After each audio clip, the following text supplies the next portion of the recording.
gida ma sai ya jira abinci a gidansa.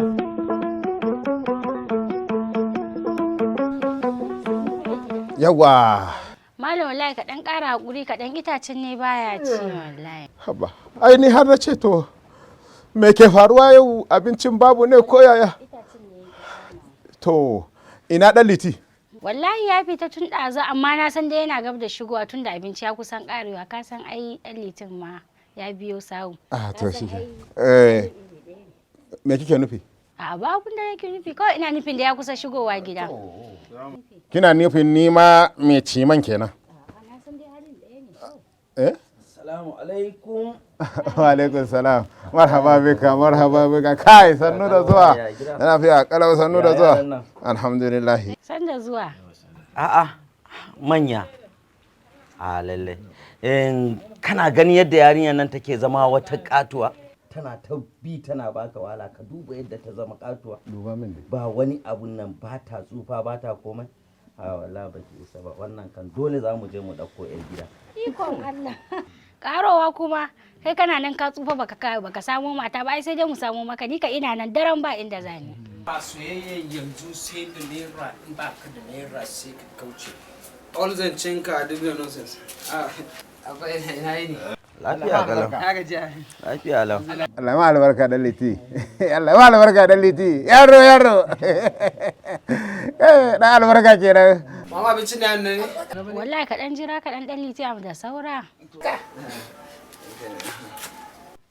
To ni kam yaya kai ka canja ka sassauto ko kuma yaron nan ne ya gyaru? Oke, ai dan liti kam da babansa tun da ya kwaso wannan ganima aka samu fahimtar juna da shi da babansa. Ganima kuma? Wace irin ganima? Yaki aka yi kome? Kai baka da labarin jihadi da yara suka je suka yi? Suka kwaso mana turakto da injin dandake tamaru da kayan ofis tare da abinci suka tattaro suka kawo mana. Yaya ba za mu musu albarka ba? Allah har da wani abun da ban sani ba ma. Kaddai a ce kayan da yara suka faffasa na gwamnati da na sauran mutane suka ɗaɗɗebe dukiyar mutane na sata gardagar ka zo ka sa hannunka ka karɓa yaya. To da wuya zan karɓa ba da hannu zan karɓa ba? Yaya ka sani fa komai yana da tsari. Adamawa State tana da ƙananan hukumomi 21 bancin ward da unit al'umman jihar Adamawa sun tasamma mutum miliyan 5 da ɗoriya. Me mahaɗin wannan maganan da wannan lissafi da kake mini? Yanzu yadda su ɗan liti suka gudanar da wannan aika-aikan suka kwaso kayan abinci suka kawo maka. Kana gani in aka ce haka za a yi dukkan Adamawa miliyan 5 da ɗoriyan nan kowa zai samu?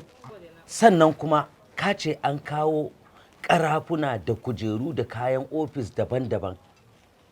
Hadda kwamfuta wannan ma kuma ai kaga sata ce kai tsaye. Sata kuma? To ai cewa suka yi za su kawo baban bola waya daura a kilo biya su kuɗi. To ka duba yaran nan fa har sito suka je suka faffasa na magunguna wanda ake taimakawa mata masu ciki da ƙananan yara da kuma wa'yansu magunguna ma masu hatsarin gaske suka je suka wawaso suka shigo da shi cikin al'umma. Abin da ya fi tayar min da hankali yadda yaran nan suka shiga sto na 'yan kasuwa waɗanda ba su ji ba su gani ba suka faffasa suka ɗebe musu sannan suke kawo muku har ku zo ku aje waɗannan kayan a gida. Yaya kuma kada ka manta hadisin nan da kullum baba yake karanta mana, wani sahabi ya yi shahada a wajen yaƙi sahabbai suna murnan ɗan aljanna ne. Annabi sallallahu alaihi wasallam ya ce a'a ai ya taɓa satan kayan ganima ya yi gajen haƙuri kafin a raba shi ya ɗauka kuma da ya yi haƙuri an raba shi ma da raban shi. Mala ashe kuna da aiki fa. Ina da aiki ko kuma muna da aiki? Tun da ke kika ce in an zo saidawa a fidda miki rabonki ke ma kina ciki.